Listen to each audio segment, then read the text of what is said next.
Well, good morning, everyone, and happy Friday. Great to have you all joining us for our Munichain Tech Talk, our Winter 2024 series.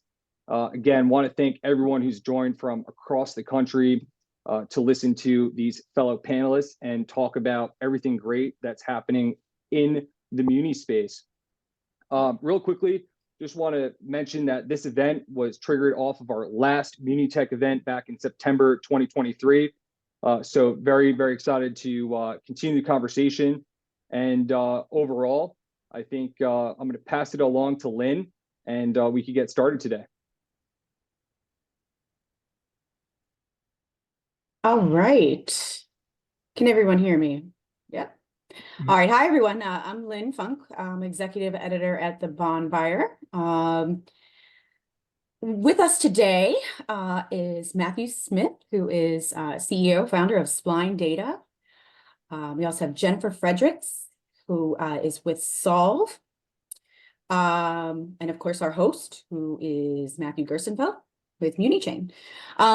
So I guess today we're going to really talk broadly, granularly about technology, all of the above, how it affects the industry, what are expectations, what are folks using, what are they not using, why, and what do they see coming down the pipeline. But I kind of want to start out asking the group here a kind of broad question, which really is, how do people in this municipal market, which we know lags other markets generally, can be averse to change? How do people begin to dip their toes into the pool of technology in the muni space? So to my esteemed panelists, please, who's going to take the floor? I'll be happy to start out here. I think I'm in kind of a unique position to talk about this because I didn't go to school for DS. I didn't go to school for quant math or anything like that. I went to school at it was a good state school. It was NC State for finance, and I didn't have any coding classes or anything like that. But it kind of all depends on where you're starting from. I think like the broader theme to answer that question is small steps for anything, wherever you're starting from, whether it be the bottom or the middle.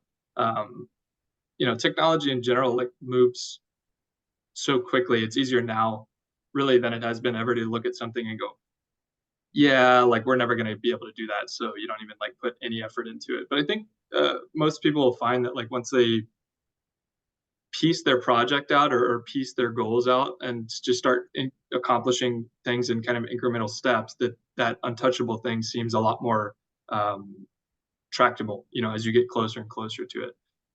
And it's kind of a saying as old as time, take small steps. I'm sure there's some kind of proverb out there, but it really does bear a ton of fruit. And now more than ever, information is just so free. And I hate bringing it up every time I talk about tech, but ChatGPT, even for people who already know what they're doing, it's just so helpful to be able to search, how do I write this in this coding language? What used to take 30 minutes now takes 5 minutes. And the more stuff you can do like that, the better you're going to get. So I would say in general, have a goal in mind. And if you're using Excel, learn some VBA. If you're using VBA, learn some Python. If you're using Python, learn a low-level language or start learning about modeling. And it's just very easy to find. If you don't know where to start, Google it or just ask ChatGPT. Tell it what you want to do, it'll tell you how to do it. And it probably is the wrong answer, but you'll get to the right one eventually. And I would say, I think, and again, anybody that knows me knows I knit as a hobby and I take notes with pencil and paper. So I'm probably the least fintech person possible. But I think, just like anything in the muni industry, anything in public finance, the beauty of this asset class is that we have passed on knowledge from person to person for a lifetime. So I think, use your networks, is Women in Public Finance or Northeast Women in Public Finance hosting a technology session, grab somebody who happens to work for a tech firm. I'm surrounded by people that have brilliant minds that understand how it works and can meet you at every level. If you need me to explain it on a basic level where we are speaking, muni tech or muni speak, then I'm your gal. If you need somebody that can speak to you on Python or whatever wizardry we've got running things in the background, we can bring in that. And so that's what I love about the way that this kind of works is I wasn't hired because I have a brilliant technical mind. Really I come with a love and a passion and relationships within the muni industry, and then connecting people with the level of information they need as possible. And I think we as tech providers also have a responsibility to the industry to make sure that we are being that education. Like Matt said, it's moving fast. I feel like there's a new release, a new whatever every week, and it just keeps getting better and better. But we have a responsibility to bring the industry along with us and provide that link back to how it works.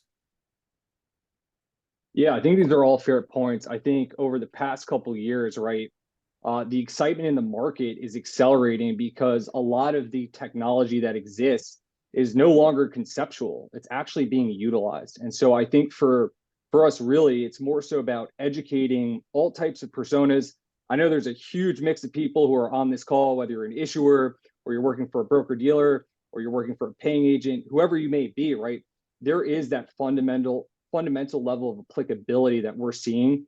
And I think overall, folks are asking themselves, okay, if others are utilizing this technology, if it's out there, then how do we embrace it and what can we be doing better to modify our operating schema or engaging with stakeholders over now, both now and also in the future? It's an excellent start. I just wanted to remind, I apologize, I want to remind all the participants, we will take questions. Probably most likely at the end, and if we don't get to your question, we'll get back to you. But my next question is now going to go a little more granular. I kind of want to think about what's the typical life cycle of a bond from issuance to settlement now, and how can technology help in each step of the process from bond issue to investor? Yeah, maybe I'll lead off just given the fact that this is something that we actually focus on, and then maybe Smith and Jennifer could opine as well. So I think if you look at a municipal bond inherently, right, there's a myriad of folks who are actually involved with bringing a bond to life, right? And I think as the market progresses more towards unification and eliminating some of these disjointed and fragmented sections, right, you're starting to witness more common sense when it comes to actually engaging with the other parties who are bringing a bond to life. So in terms of the question, how can technology help this process? Well, it's really about streamlining a lot of the aspects that are normally engaged in emails or phone calls or spreadsheets or fax machine. All these other concepts, right, have been utilized for the past 2 or 3 decades. And now I think we're finally starting to witness that break where folks are like, yes, we are now going to be able to have tools that put us into a place now that's operationally effective. And so that's an incredible scenario for the market. And overall, I think there's a lot of pairing in terms of that sequential progress of how the bond is brought to market and then flips more over to the secondary, which I think is a great segue into what Matthew Smith is working on. Sure, yeah, I can start from secondary, I guess.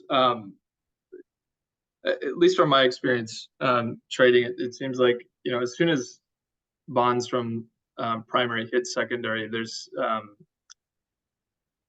like a plethora of firms that didn't get allocations or like didn't really have the means to, that are willing to trade them in secondary.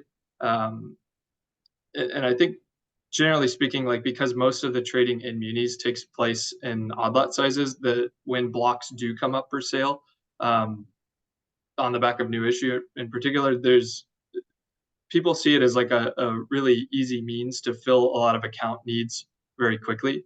And dealers are aware of that demand, at least from the buy side. And to some degree, I kind of view this as an inefficiency. Like, this second a bond goes from new issue to secondary, there's all of a sudden 1,000 mouths to feed. One, why aren't they why weren't they able to access those bonds in primary in kind of a scalable way for them? And then two is like, why is the need so high, or why is the demand so high for blocks when there are so many odd lots out there that can be used to fill accounts? And I think that boils down ultimately is to like firms' abilities to execute on mass.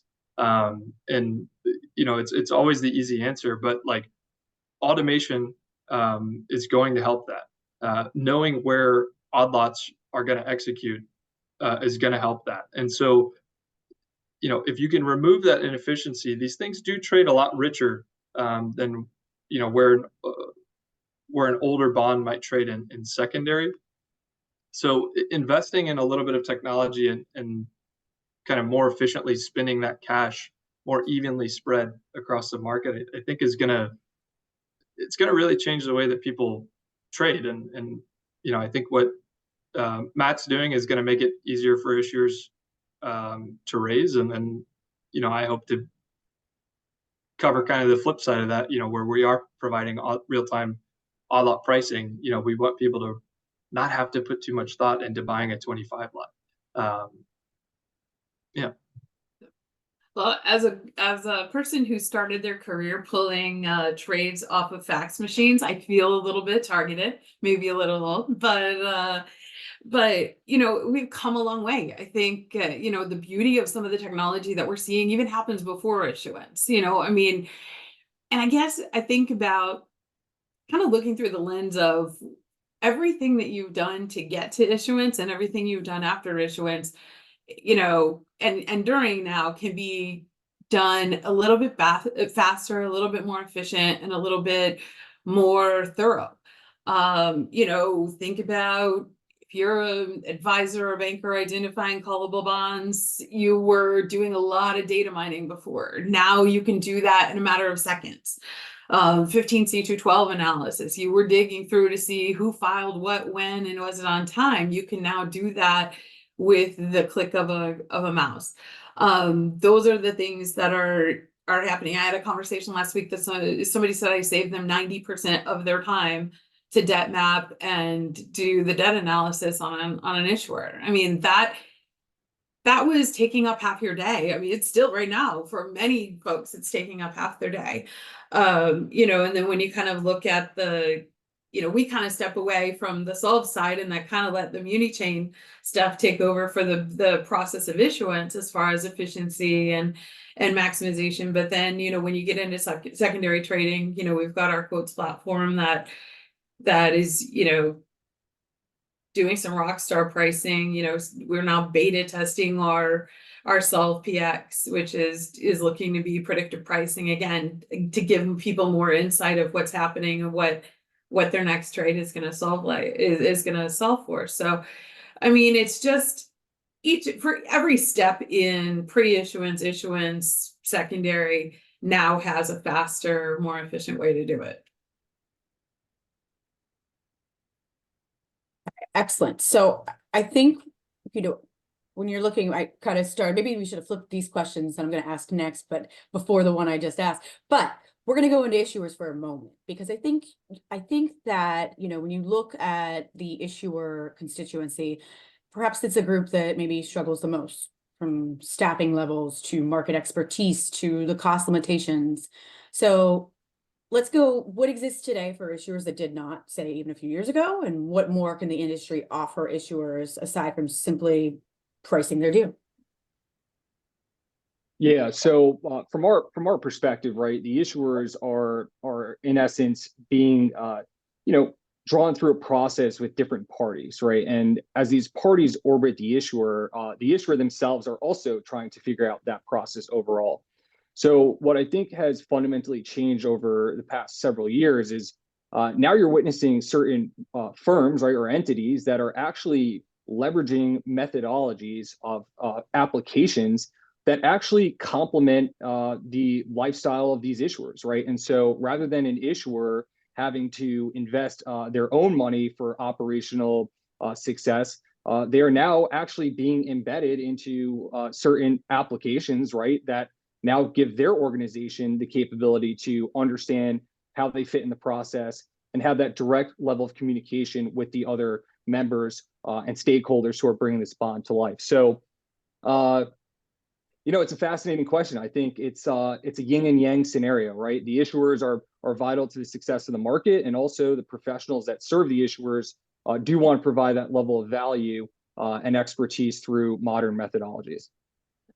I think now there's technology has provided issuers an opportunity to have some of the same tools as their bankers. I've got an issuer who says he likes to use our platform because it makes him as smart as his banker. He's able to drop in scales that he's looking and structures that he's looking at and see what that should look like. He can, see like issuers and see how their bonds are pricing in the secondary. I've got a client that said he used to have somebody in his office that would spend Friday afternoons calling around to see how his bonds priced in the secondary market. Now he does that again with a saved search that shows him every week, and he's not spending his time doing that. So I think it's just given issuers the same insight into the market as some of their providers. And it's similar to ChatGPT, where I think I'm an adjunct professor and everybody said, oh my God, now what are we going to do? It's all going to be plagiarized now. No, it's taught us that we have to teach students to ask better questions. I feel like that technology has afforded issuers the same leg up. They can now have some of the same insights. So the conversations aren't what, it's more how. And you can really talk as an issuer more about impact and strategy, rather than just kind of asking for information and waiting for it back. I'll take kind of the other side of that is, munis are uniquely sparse in every aspect, and issuers is no exception. So if you look at like the distribution of who creates the most bonds in the market, it's like very concentrated in the largest issuers. There's this massive tail of issuers that quite frankly, I don't think are really ever going to try and seek out, some tech, to make their life easier. Like they probably see fundraising to some degree as a necessity, and they rely on their underwriters and their bankers to make that happen. So I think a big part of it falls actually on the underwriters and the bankers to basically make the issuer feel like an expert. If I were in that seat, that's what I would want, is like, I want to meet you, and in 45 minutes, I want to like fully understand what I'm doing, what I'm committing to. I think that comes in the various forms. Like one is probably customization. I imagine a lot of issuers are going to be like, okay, that scale is great, but what does my deal look like with this call or that call or this coupon or that coupon? Even trade ideas, like refunding or tender opportunities or just general like market attractiveness. So I think currently a lot of underwriters have in their arsenal a lot of experience and intuition, but it takes a lot of effort to demonstrate that to all issuers equally. If somebody could go in and show an issuer, let's say California State and Alamogordo School District, I don't even know if they have bonds, but if they could show them the exact same thing, like, hey, here's three different points of view of where the market's at. Here's historically how that relationship has looked, and then here's what we think your scenario is like. And if they can do that in a scalable way, I think smaller issuers would be willing to put a lot more career risk into agreeing with that and like getting these bonds out into the market. And that's ultimately kind of the exchange that's going on here. I think that's how a lot of underwriters are going to see growth in their business. Not so much, improving their pricing of new issue by a BIP or two. Obviously that helps, but like being able to service a wider range of issuers is really what tech is enabling. All right. So let's switch over then. Thank you all three of you for your insights here. I think, then let's flip over then to the investor, right? Because they're the ones that are buying the bonds, and how does new technology make the muni bond market more accessible to perhaps a wider range of investors? How will this play out for new participants as well as veteran firms? Yeah, well, I think a lot of these processes are somewhat related, right? So just going back to our earlier topic about the life cycle of inception of a bond, all the way through when it hits a buy side account, right? There needs to be a uniform functionality for the market overall, right? And so again, like we live in a market, we understand we lag other asset classes and capabilities. But for investors to have more sophisticated methodologies, everything leading up to the point in which those bonds would hit their account or they would take it down in stock, right, should also be somewhat, refreshed. We are not investor focused at the moment, but obviously it goes hand in hand with the beginning half of actually, issuing the debt, right, and then it evolves naturally. I think that's basically a given in terms of, yes, these folks are going to demand more resources, more data points, and more accessibility and insights that come with more advanced methodologies, right? Which is vendor-related aspects like an application, direct connectivity, all these other great things that are now being brought to life. You can't ask this question and expect me not to mention robo-advisors. I think like there's a lot of new tech, or there's a lot of fintech in general. And typically like these firms skew business to consumer because, that's where the money is at in terms of like, building an enterprise. Your addressable market is much, much bigger with billions of people than, a few businesses.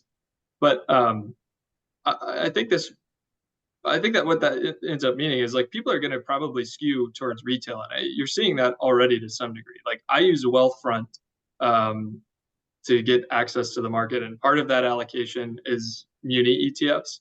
I think I don't know for sure, but I think they're probably going to move towards getting direct exposure to munis because a lot of the focus of these platforms is tax loss harvesting, and there's a lot more munis to choose from than there are muni ETFs. Hey, Matthew, can I interrupt you for a moment? Would you just explain very quickly to the audience who might not know or understand what a robo-advisor is in the muni space? How commonplace? Well, they're usually not asset class specific. So okay. You're usually not going to find like a robo-advisor for munis. You'll find a robo-advisor, and I'll just talk about Wealthfront because that's what I use. Okay. You put some cash in there, and then you can kind of pick asset class allocations, and then it automatically invests in ETFs, and then past a certain account value, they'll actually do direct indexing in the stock market for you. I have some limited muni exposure right now. I think they're fairly rich, but when that ratio cheapens up, I might increase the allocation a little bit. But yeah, it's just like an automated way to kind of balance a portfolio, and it's not like too far separated from just like automatically investing your paycheck in a set amount of ETFs. But it's just second part of that is like if something takes a hit, they'll go and tax loss harvest for you, sell that ETF, buy something similar. Yeah, along those lines. I think ETFs in general are going to continue to grow. If you in general, like if you just ask, a bunch of random people on the street, how do you buy a muni? 99 of them would say, I don't know, what is a muni? And one of them would say, through my financial advisor. I think if you ask the exact same question today, a ton of them would still say, I have no idea what's a muni. But a lot more would probably say, Fidelity, Betterment, ETFs, mutual funds. And I think people have become more financially literate. And just speaking in general, like tax-free investments are pretty sexy. Like people spend thousands of dollars on, highfalutin accountants to save $100 on their tax bill. Makes no sense, but they do it, right? Because they don't want to pay tax. And so I think right now munis have a little bit of a marketing problem, which a lot of new, retail facing firms are setting out to solve. And I think that's going to help drive a lot more broader adoption of muni investing. I think I'll focus on the second half of the question of just how is it going to play out for new participants or veteran firms. I think the beauty of technology is that you may not have, a room full of analysts and quants to be able to pull the information. I think that's where I see it as a leveling up. If you're using the right technology, you've got access to proprietary data, reference data, trade data. You should have enough robust information at your fingertips now to not necessarily be in a situation where you need, the room full of quants and analysts.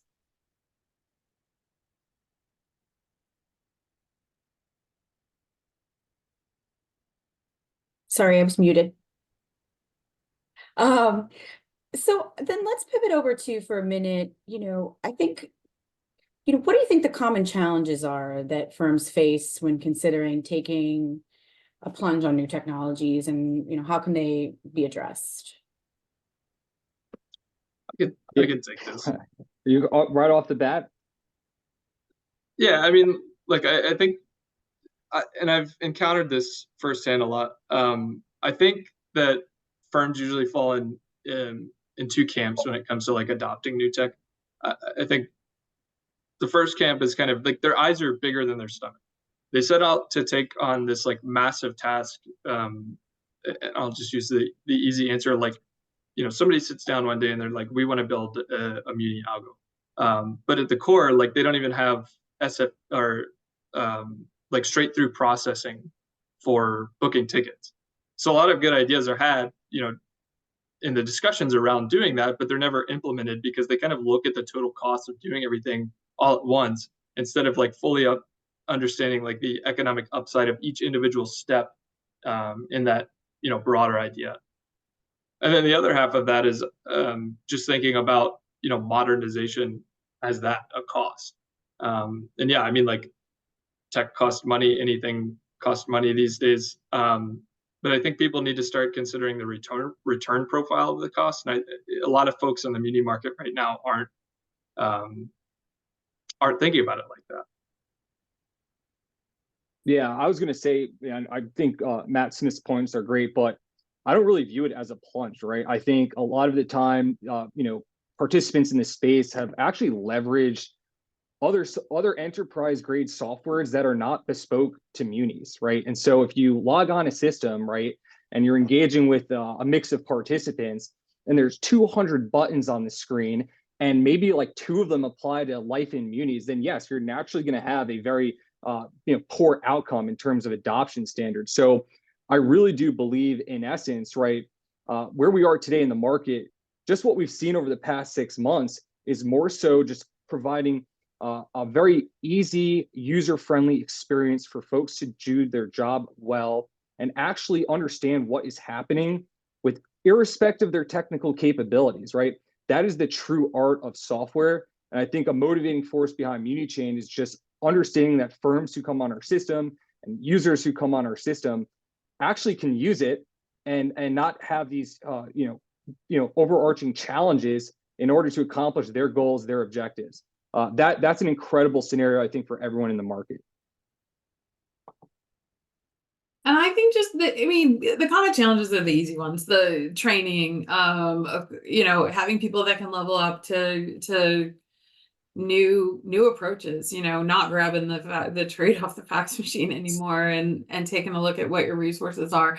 And really, from my perspective, addressing those falls heavily on the shoulders of providers. What's your onboarding look like? What does it look like? Are you willing to make sure you've made the investment as a provider to make sure that your clients are getting on board and not just getting, their trial login or their first login and then never logging on again?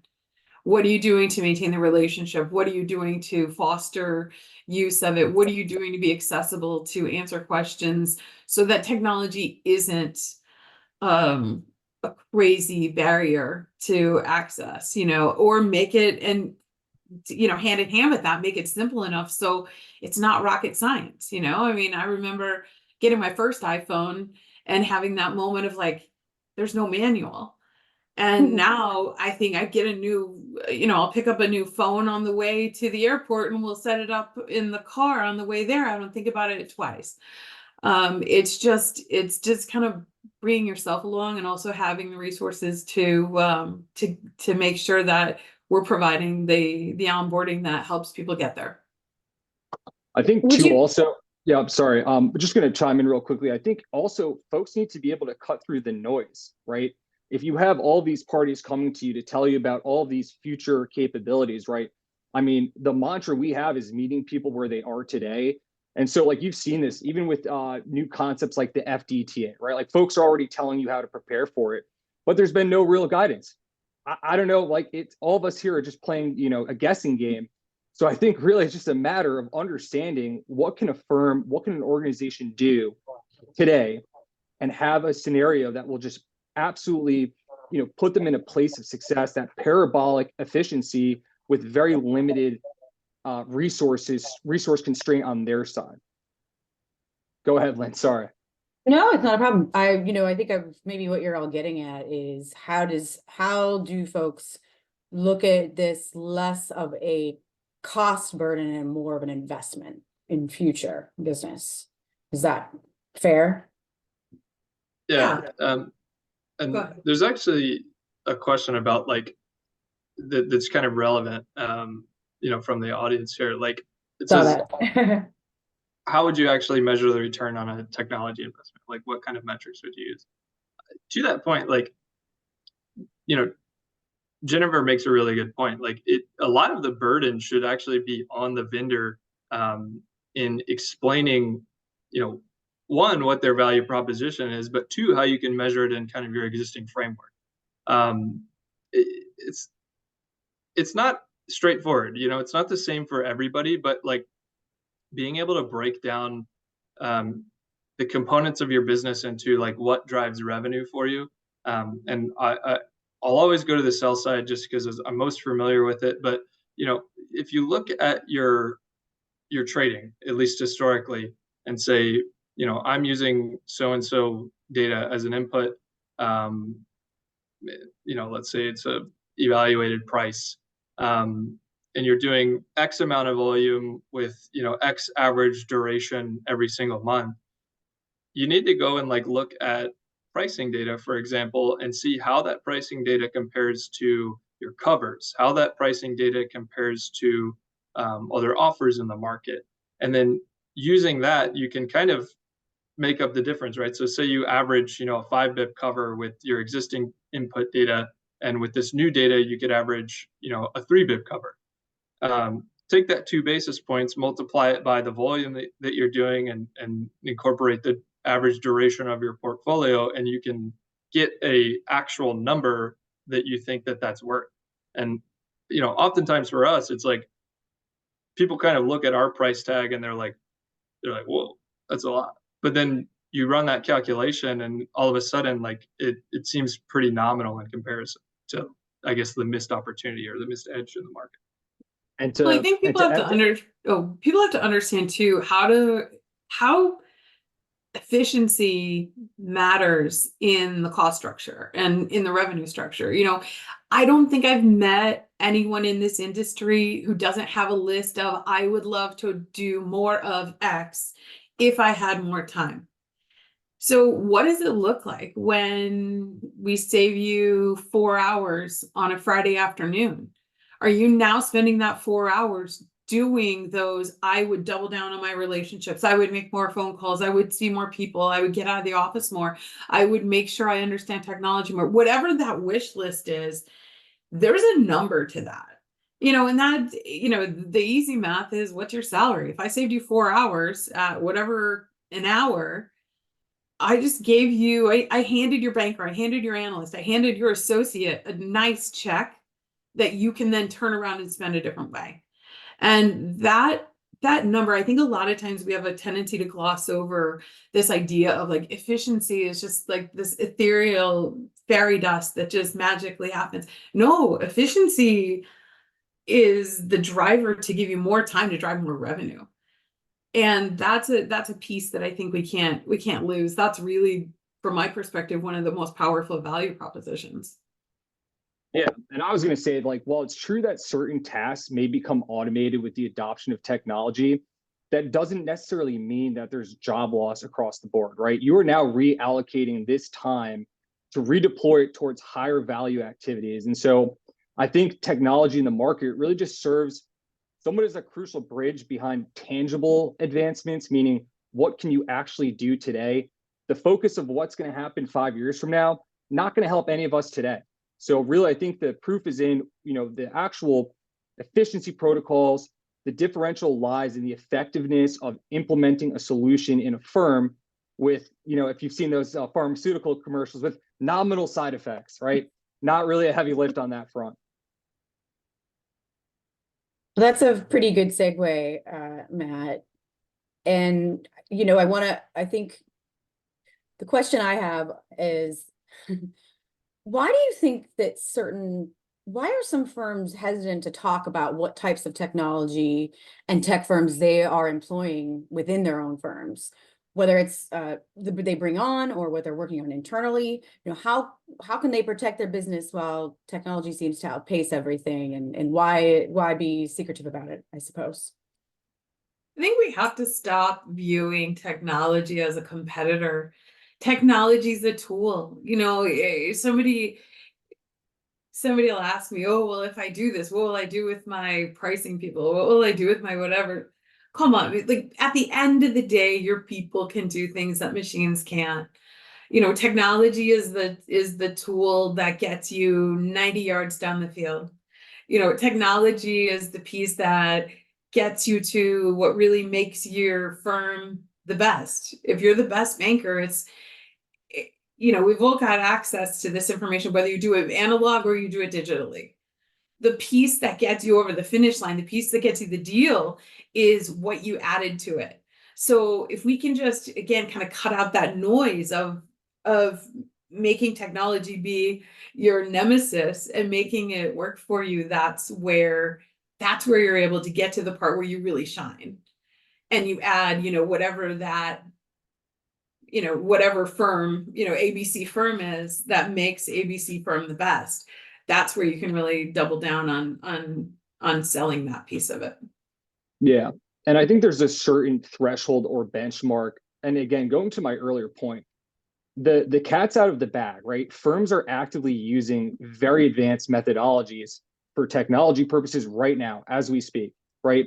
And so if you are not reaching that threshold, it's kind of like the Uber versus taxi cab medallion, right? If you are still adamant that you're going to stand on the corner of the street and hail the taxi cab versus, in the comfort of the restaurant ordering the Uber, over time, the same scenario is going to play out for firms who continue to just brush these possibilities to the side. I don't think it's going to be a positive effect in the long term. And I think that's why you're seeing an accelerance in terms of firms saying, yes, we are going to take the action now to implement something today that's going to allow us to grow with the rest of the folks who are already using such options available. And that accelerant is already on fire in other asset classes. I was 7 minutes into a demo 2 weeks ago, and the guy literally stopped. Hold on. Can I interrupt you? How do I pay you for this? Like literally, like we didn't even get through all of it. Other asset classes are already there with, we're using this, we need this. This is a need to have. And I think we're getting closer, but for the muni industry, that's where we need to kind of level up and see the accelerant and the power that technology can actually add to the whole process. I think when it comes to like new tech, and not just like financial markets, but anywhere, people tend to equate that to like their edge. And for early adopters, it's true. I mean, there's like chat GPT girlfriends that make 20K a month, and like they're gonna want to be very protective of that. They don't want they don't want people to replicate what they're doing. But I think when it comes to new tech and new data specifically, a lot of the follow-on benefits come from mass adoption. And of course, I'm going to use pricing as an example. Yeah, it's great if you're like the only one using the best pricing model on the market, but you're probably not going to bet your entire business's future on nobody adopting that. So you have to add in your own edge, and that's how you protect your business. It's like, be eager to adopt new things, right? Especially if they add value to your business, but you have to put your own twist on it. And that's what makes the market tick. It's something that we tell every single customer is like, this is great now, but it's really only viable long-term if you make it yours, if you build in your own edge, because, you have different things that drive where you bid, where you offer, right? You have different relationships than other participants. You have, different things that you've promised your customers on the buy side that other firms haven't. So you need to, use that to kind of achieve the goals that you set out for your business. Yeah, and I guess my last point also, Smith, to what you mentioned, which is absolutely spot on, is do folks really think the technology is going to go away? As if what's created today is no longer going to be relevant 6 months from now or a year from now. It's only going to become more refined. Yeah. To that point, then, I think one of the things, and Jennifer, you touched on it a bit, is, obviously it's here. So there's two things. It will affect growth, right? Presumably, technology has grown all industries across the globe. Do you see it growing in the muni industry? And then the other side is, the fear that it's going to take my job. How do you assuage those concerns? Like, how do those two things come together? And how do you all say to folks, like, what's the answer? Well, I mean, spread compression is taking your job. I mean, you don't have to worry about that. I mean, that's happening. Headcount's been squeezed forever. I mean, anybody that was in the job market in Q4 knows that if you didn't hire by October, nothing's happening until at least February. So technology isn't what's taking your job. Lack of adoption of what's not going away, which is technology, is what is going to what is gonna take your job. I mean, that's that people want data. They want more data, but they're only as good as the people creating information with it. And that, that's not going to change. So again, it's technology, whatever technology means for folks is not what's the threat here. It's the lack of staying current, the lack of staying relevant, the lack of if you stop learning, you're dead. It's my favorite, my favorite retired mentor always tells me that if I stop learning, I'm dead. The same applies in technology. I would say also, I think, more of the management folks who are potentially on this webinar, right? Ask questions to some of your inbound talent, right? Like, what do they think, right? Do they want to still use a spreadsheet? Do they still want to use a filing cabinet? Are they going to go through a 300 line item checklist when these things can be automated? I think a lot of this just boils down to Jennifer's point, which is great. Firms are only going to get more competitive. It's going to press down hard on the actual spreads in these deals.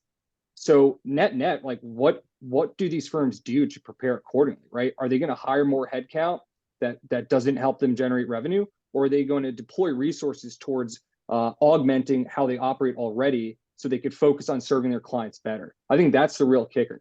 Yeah. And I think you're going to see more technology utilized as a retention mechanism. I mean, 30 years ago, you started asking people, when you're talking to an analyst, can you calculate debt service on an adding machine? You wouldn't think of asking somebody that now. It's just not how it's done. If I'm whatever the current ennial term is for who we're hiring, the questions that I see folks asking is, what am I using? Am I, a data hound digging through, analog websites to try and find deal data, or can I pull it up? How quickly can I learn? How much can I learn? What are the tools that I have at my disposal to utilize in order to be successful and learn very quickly? Because at the end of the day, we all want to, I couldn't wait to stop being the new gal at Solve, and be able to do my job and play and know what I'm talking about. So that's the piece where I think the other side of that is just the general market, the employment market is going to demand tools that are current and progressive and cutting edge. So with that, I do want to ask this question from the audience, and we didn't really delve into a specific, which is AI. It was a very specific question in that, how will AI play in underwritings for the issuer, investor, or even the underwriters? However you all want to get into AI as we're coming up on time, but I think it's important for us to certainly address. I know we talked about ChatGPT, but if there's any specifics. Sure. I would say AI is another buzzword. Okay. AI to me basically means like progression of any form of like societal use of something that's incredible, being like technology, right? Asking a question, receiving a response. To the question in the audience about how AI plays a role in underwritings, we get this question a lot from firms on our system, right? Saying, hey, we are actually bringing a bond to life here. And what are these exciting opportunities to have more insights and more capabilities of actually structuring this bond, given all the data inputs that we're able to map and model? And so I think from our perspective, right, it's a function of really providing clean one-click solutions that give issuers and their working group members really strong insights into what's possible with very limited need for analyst due diligence and work, meaning like, how are we going to crunch these numbers, or what's the most optimal scale that we could provide? And then also, I would just add one other point on the AI front. Look, I mean, it's not even just a function of AI, it's just a function of efficiency, right? If you could use a system and cut down 40 or 50% of your email flow, then that time can be allocated elsewhere and yield better results. But I think that's really exciting, an exciting avenue. Maybe Matt Smith could talk about it, of how that inception to reality situation happens for both firms and vendors alike.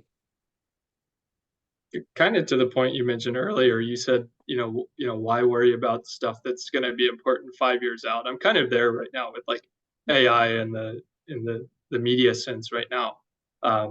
Like, sure, it's very useful, but I don't think it's going to be taking any jobs anytime soon. More importantly, like, I think people should be focused on what's already really useful and already being employed very successfully, and that's machine learning.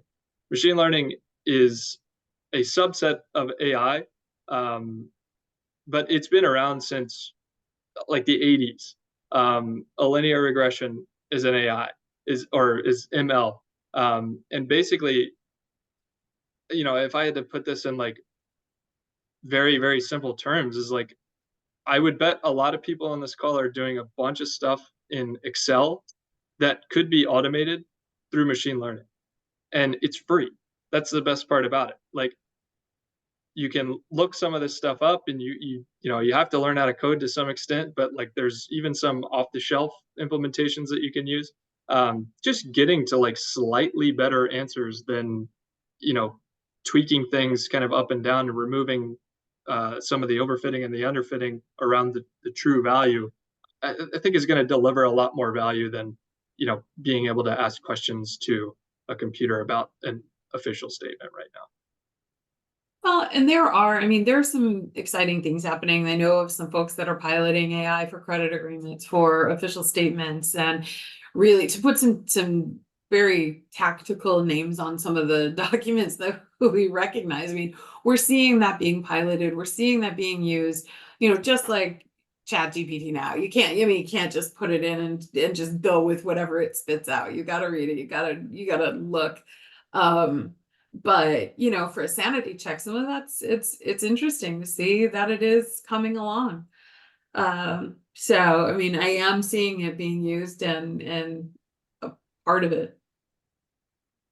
I would also Sorry, go Yeah, ahead. sorry. I was going to say I would also add a lot of, I saw another audience question here about, what other, You technologies from stole my other. question. Oh, sorry, I didn't mean to steal. It was. I'll let you cover it, but it was more so just saying.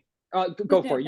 You asked, and then I'll Well, respond to it. I want to ask you all because I think it's actually it's a great audience question. And I think it's a great way to sort of wrap up the conversation today. And it's what are there any new tech data software that's big in another asset class that's coming to muni space? And I'll broaden it out. Is there another tech data software that's in another industry outside of financial services that could come into the muni space that you all are hearing about?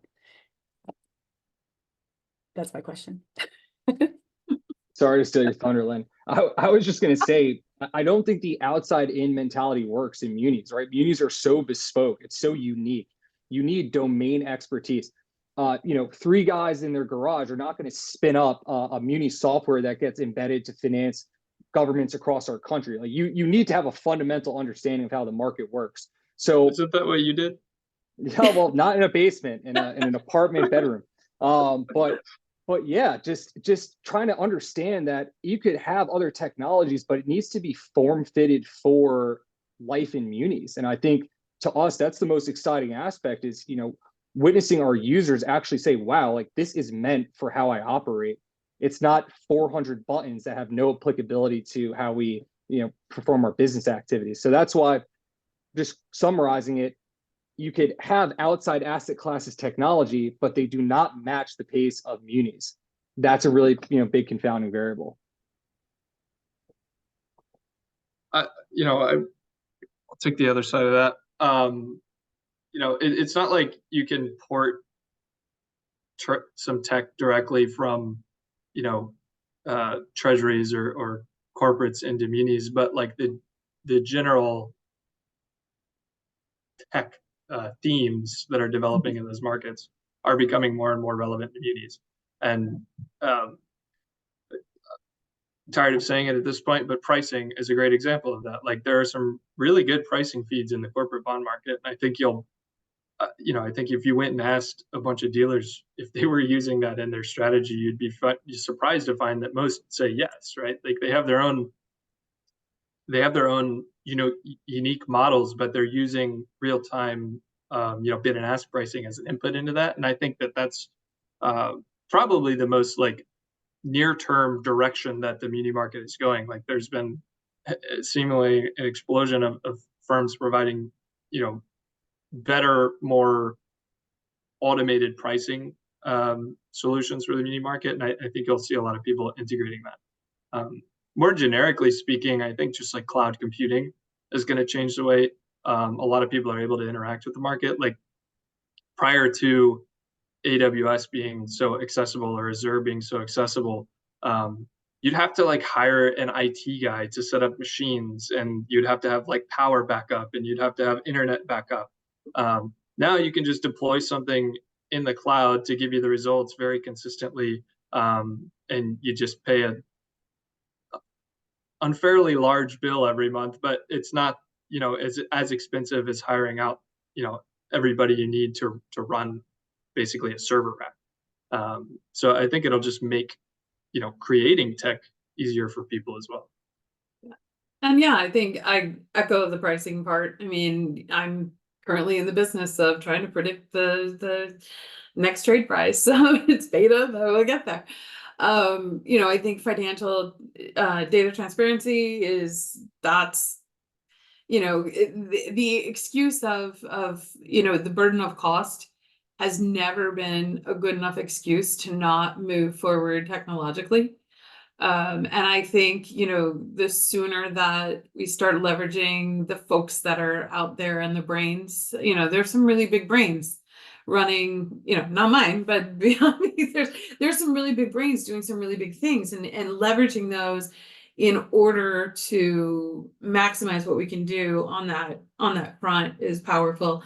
It's also making sure that you're leveraging people that are working beyond the muni market to the broader fixed income market, because I think those are the places where those firms have had really good quick responses of like, this isn't going to work in munis, how do we need to tweak it to match the special needs of munis? And, you know, these are some of the things that will translate and we can implement them right off the shelf. So I think leveraging the knowledge of those types of firms are where we're going to see growth. And I would just, on closing thoughts here, I know we're almost out of time, but I would just say, like everything in life, things evolve, right?